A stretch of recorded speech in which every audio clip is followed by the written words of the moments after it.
जयकारा बोल मेरे श्री गुरु महाराज। जीवों के कल्याण हित प्रभु जग में प्रकटाए, श्री परमहंस के रूप में प्रभु धरा पर आए।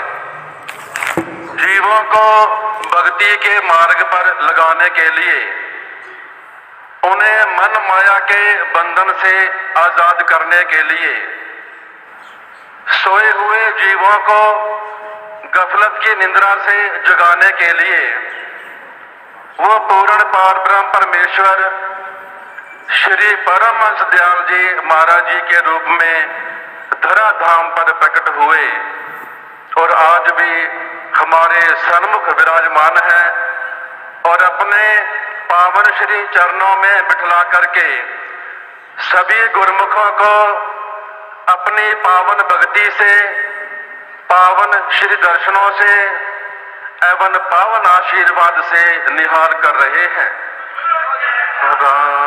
बोल में महापुरुषों का जीवों के प्रति बहुत ही स्नेह होता है। वो बिना किसी स्वार्थ के जीवों के ऊपर परोपकार करते हैं। महापुरुषों की जो भी कार्यवाही होती है वो केवल जीवों के कल्याण के निमित्त हुआ करती है। संतों ने अपनी वाणी में वर्णन किया है, गुरु का सब व्यवहार ही परमार्थ प्रतीति, बिन स्वार्थ के नेह करें, बिन स्वार्थ के प्रीति। जो महापुरुषों का जीवों के प्रति लगाव होता है वो निष्काम भाव से होता है।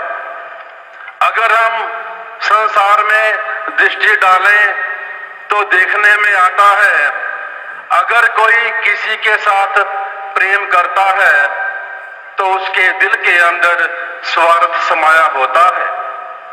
महापुरुष भक्ति का अखुट खजाना लेकर के धरा धाम पर प्रकट होते हैं और बिना किसी मापतोल के जीवों को भक्ति की दौलत मुक्त कर कमलों से प्रदान करते रहते हैं। महापुरुष हमेशा यही फरमाते हैं, अगर संसार के अंदर किसी को सुख प्राप्त करना है तो भक्ति के सिवा ना तो आज तक किसी को सुख प्राप्त हुआ है और ना होने वाला है। कितनी अनमोल वस्तु हम जीवों को प्रदान करते हैं, ये महापुरुषों के अनंत अनंत उपकार हैं। महापुरुषों की रहमत का, उनकी कृपा का हम कभी भी बदला नहीं चुका सकते। महापुरुष हमेशा जीवों को ये सचेत करते हैं। संसार में प्राय देखने में आता है कि लोग दिन रात सुबह शाम चलते ही जा रहे हैं। अगर किसी को पूछो कि तुम कहाँ जा रहे हो तो कोई कहता है मैं काम धंधे पर जा रहा हूँ, कोई कहता है व्यापार करने जा रहा हूँ और कोई कहता है मैं नौकरी पर जा रहा हूँ।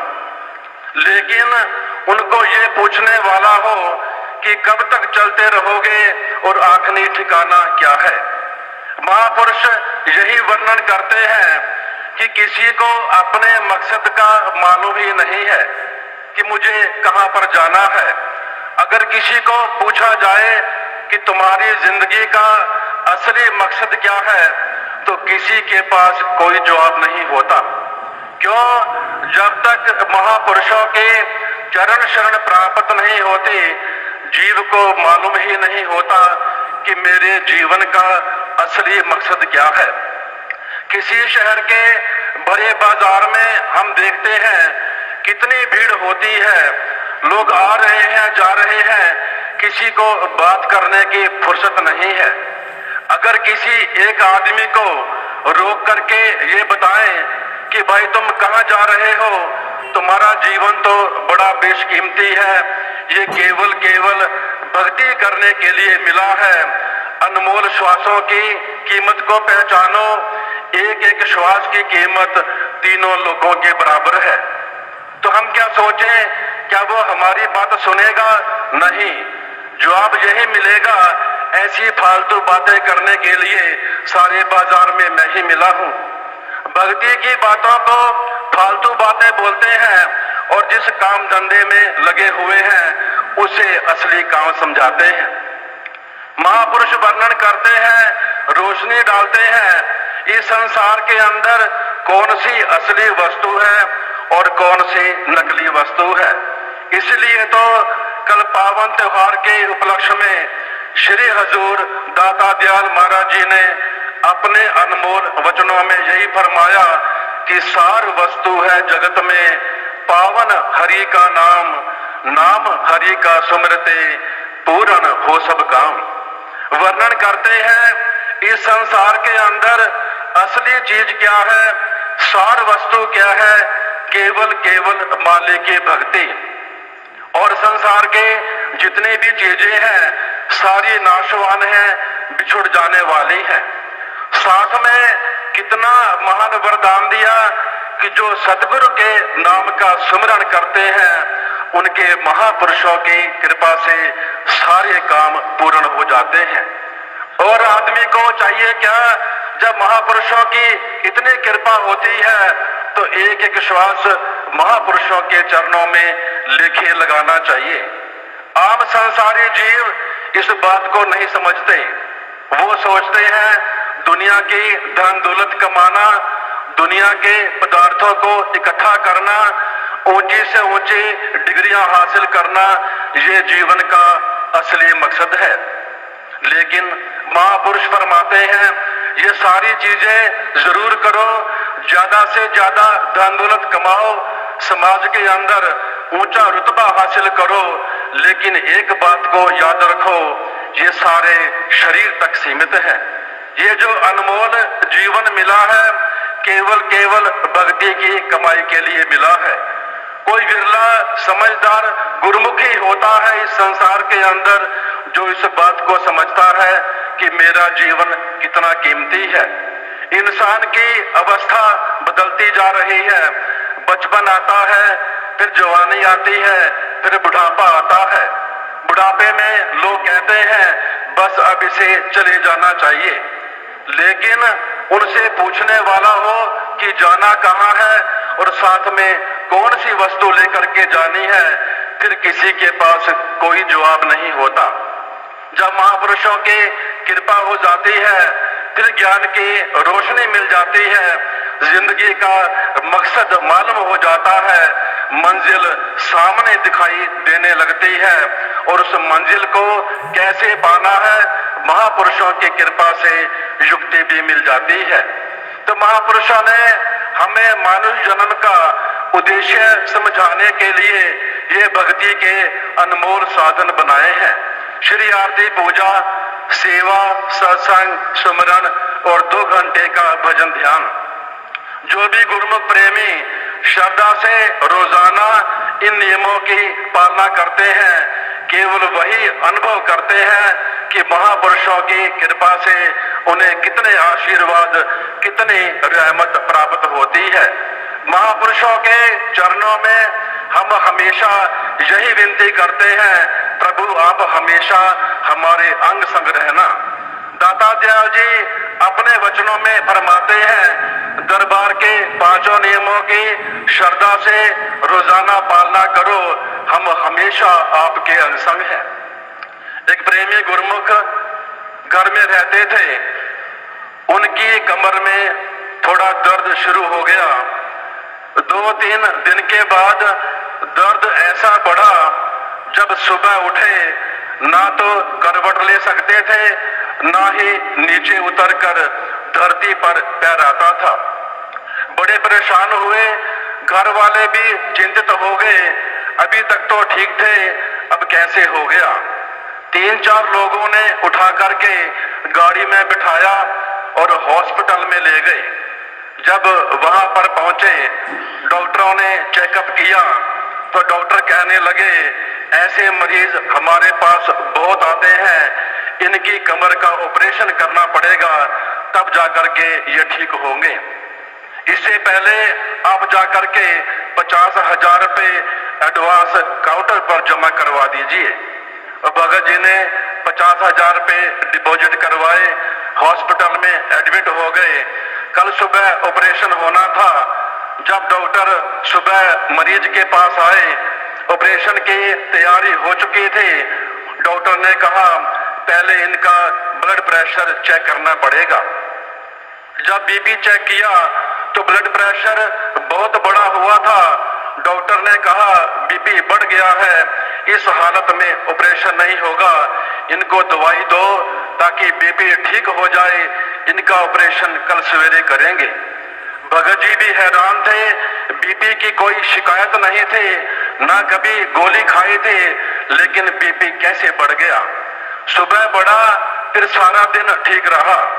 अगले दिन सुबह ऑपरेशन होना था। डॉक्टर फिर आए और कहने लगे आज इनका फिर बीपी चेक करो। नर्स ने बीपी चेक किया तो बीपी कल से भी ज्यादा बढ़ा हुआ था। सारे हैरान हुए कि सारा दिन ठीक रहते हैं, सुबह जाकर के बीपी बढ़ जाता है, ऐसा कौन सा कारण है। डॉक्टर कहने लगे आज भी ऑपरेशन नहीं होगा, इसका ऑपरेशन कल करेंगे, पहले इनका बीपी ठीक करो। अगला दिन आया, सुबह डॉक्टर आए तो कहने लगे आज इनका बीपी चेक करो। जब बीपी चेक किया तो बीपी बिल्कुल ठीक था। डॉक्टर ने कहा चलो इनको ऑपरेशन थिएटर में ले जाते हैं, अभी इनका ऑपरेशन करना है। फिर कोई ऐसी डॉक्टर को प्रेरणा हुई, भगत जी को कहने लगे आप थोड़ा करवट चेंज करो। भगत जी ने बिना किसी दर्द के करवट ली। फिर डॉक्टर ने कहा आप उठ करके बैठो, तो भगत जी उठ करके बैठ गए। डॉक्टर ने कहा नीचे उतरो, नीचे उतरे, अब चल करके दिखाओ, तो भगत जी चलने लग गए। डॉक्टर क्या हैरान हो गया, ये क्या चमत्कार हो गया, ये अपने आप ही उठ करके चले गए हैं। 4 लोग इनको उठा करके आए थे, इन्होंने चलना शुरू कर दिया है। डॉक्टर कहने लगे इनको डिस्चार्ज करो, इनका ऑपरेशन नहीं करना है, जो पैसा इनका जमा करवाया है वो भी वापस कर दो। जब वो काउंटर पर पहुंचे, रिसेप्शन वाले कहने लगे आपका 3-4 दिन का किराया 2,000 रुपए हो गया है, बाकी का पैसा लौटा दिया। फिर वो कहने लगे ऐसे मरीज हमारे पास बहुत आते हैं, ये पहला मरीज देखा है, भगवान की कृपा हो गई है, अपने आप बिना ऑपरेशन किए यहाँ से जा रहा है। ये कितने महापुरुषों की कृपा है। इसके पीछे कारण क्या था? भगत जी दरबार के नियमों के बड़े पक्के थे। सुबह शाम जहां भी होते थे श्री आरती पूजा करते थे, श्वास श्वास के अंदर नाम का सुमरन करते थे, निष्काम भाव से सेवा करते थे। ये उसी का ही चमत्कार था कि महापुरुषों की कृपा बरसी और भगत जी निहाल हो गए। बोल मेरे श्री गुरु महाराज। तो महापुरुष वर्णन करते हैं सारी कृपा, सारी रहमत, सारे आशीर्वाद इन दरबार के नियमों में समाये हुए हैं और वे भटकने की जरूरत नहीं पड़ती।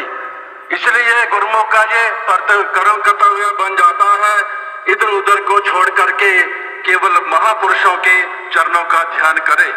जब वो ऐसा करता है तो महापुरुषों की कृपा तो 24 घंटे बरस रही है, तो सेवक महापुरुषों के आशीर्वाद, उनकी कृपा को प्राप्त करके अपने जन्म को सफल कर लेते हैं।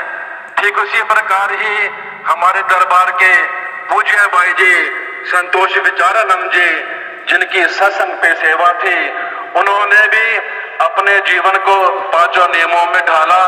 जो भी प्रेमी उनके संपर्क में आए सभी को भक्ति के मार्ग पर अग्रसर होने के लिए प्रेरित किया, अपना जन्म सफल किया, महापुरुषों की प्रसन्नता हासिल की।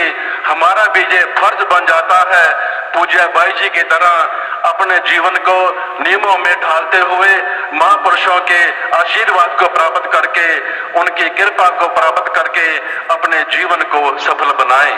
बोलो जयकारा, बोल मेरे श्री गुरु महाराज।